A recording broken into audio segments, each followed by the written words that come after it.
Assalamualaikum. LMCK 2711.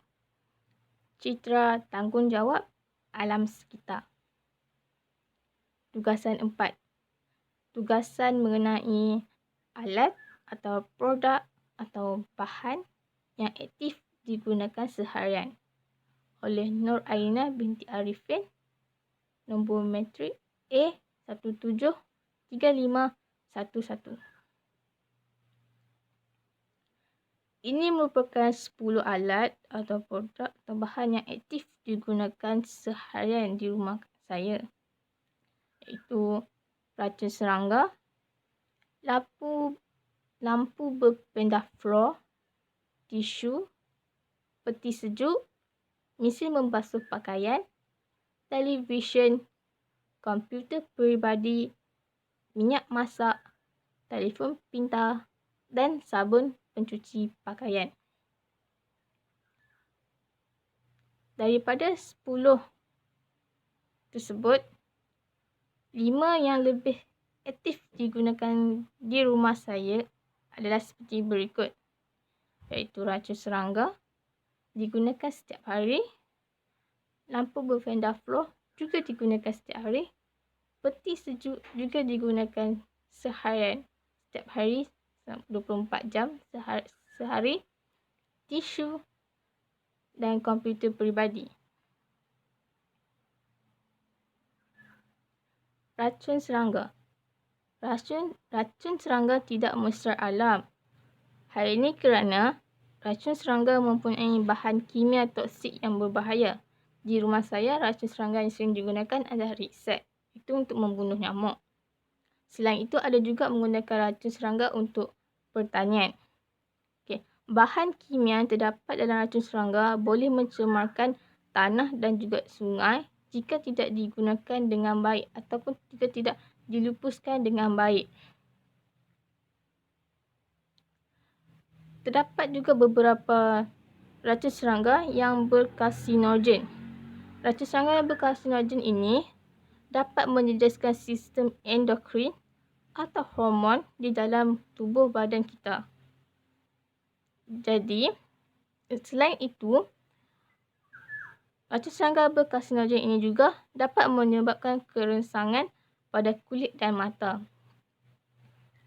Jadi, ibu-ibu yang hamil tidak digalakkan untuk mengguna atau terdedah kepada racun-racun serangga kerana ini dapat memberi kesan negatif kepada kandungan tersebut.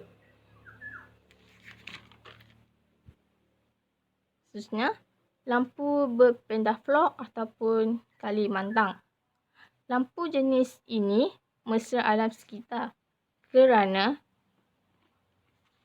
lampu berpindah floor mempunyai kecekapan tenaga 4 hingga 6 kali lebih daripada lampu biasa.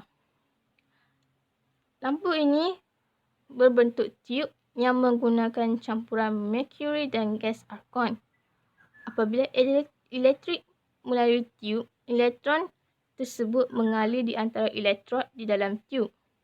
Elektron-elektron tersebut bergerak berlaga dan dengan atom merkuri menghasilkan foton. Kemudiannya, foton melanggar lapisan fosfor yang meliputi tiub, yang akan menyebabkan fosfor menghasil dan memancar cahaya serta haba yang kecil. Selain itu, lampu berpindah floor juga tahan lama kerana lampu berpindah floor mempunyai jangka hayat yang lebih lama daripada lampu biasa, iaitu 10 kali lebih lama. Harga lampu berpindah floor mungkin tinggi namun tidak perlu ditukar dengan selalu. Jadi ia dapat menjimatkan wang kita juga.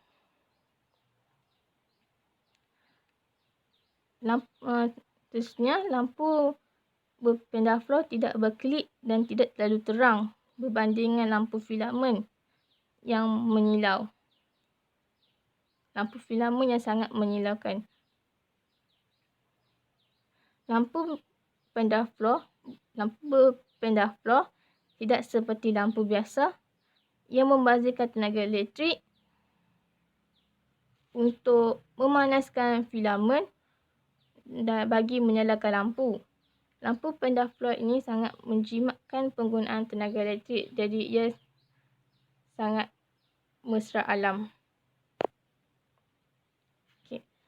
Peti sejuk. Peti sejuk di rumah saya mempunyai label kecekapan tenaga.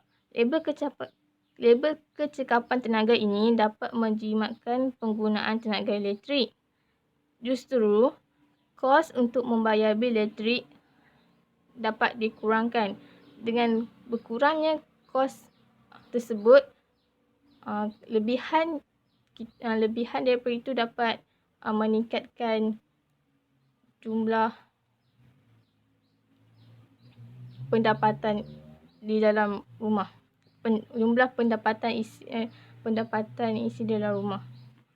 Selain itu, peti ais yang mempunyai label kecekapan tenaga ini dapat mengurangkan penghasilan karbon yang menyebabkan pemanasan global.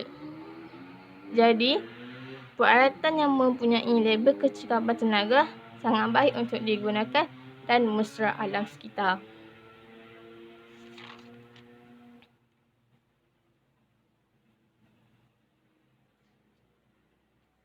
Kemudian, tisu.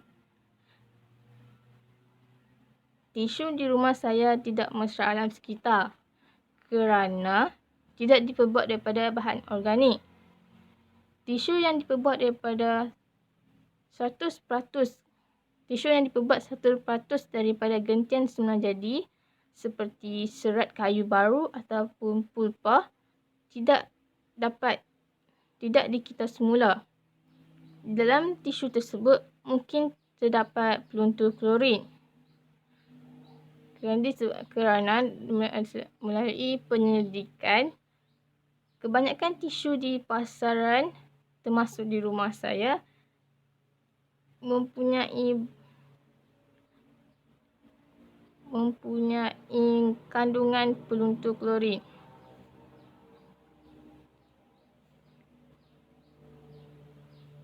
Proses pewarnaan tisu akan melepaskan bahan dioksin dan furan. Bahan tersebut merupakan bahan karsinogenik yang akan menyebabkan kanser dan mutagenik yang menyebabkan mutasi DNA. Selain itu, tisu tersebut mungkin mengandungi bahan logam. Biasanya, tisu yang terbuat daripada bahan kertas atau bahan kardbord yang dikita semula mempunyai logam berat seperti plumber, mercury, kadmium dan arsenik. Logam berat tersebut akan menyebabkan kerosakan pada otak dan sistem saraf manusia. Selain itu, tisu-tisu tersebut juga mungkin mengandungi bisphenol A ataupun BPA. Bahan ini berpotensi menyebabkan pelbagai masalah kesihatan. BPA selalunya ditemui pada kertas yang jenis kertas yang selalu digunakan dalam mencetak resit ataupun tiket wayang. Bahan-bahan yang disenaraikan tersebut tidak akan musnah atau dipecahkan selepas digunakan dan dilupuskan. Dalam kebanyakan kes, tisu dengan kandungan toksik yang tinggi akan dilupuskan sebagai sisa dan mencemarkan alam sekitar. Pengendalian sampah di negara kita masih tahap yang rendah. Jadi, sisa toksik berpotensi untuk mencemari sungai, tanah dan juga laut. Dalam melaksanakan tugasan ini, saya mendapat info yang sangat penting, iaitu tidak semua tisu di pasaran adalah selamat untuk digunakan.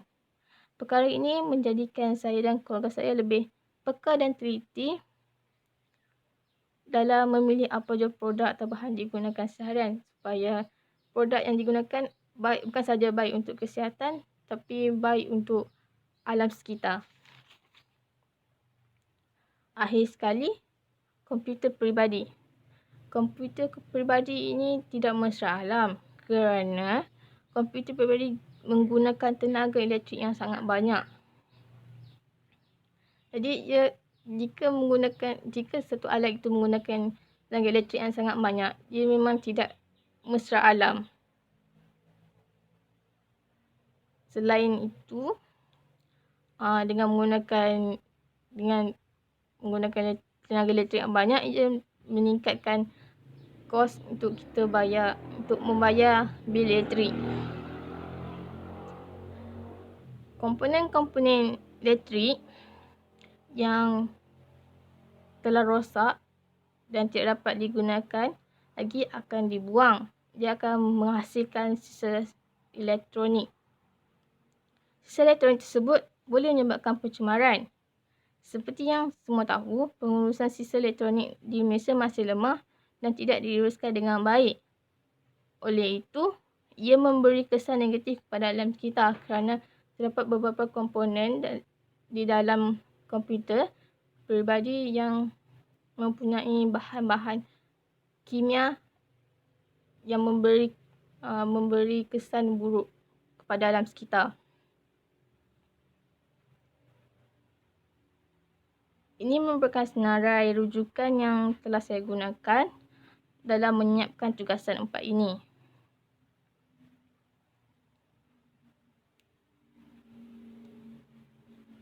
Itu saja daripada saya. Terima kasih.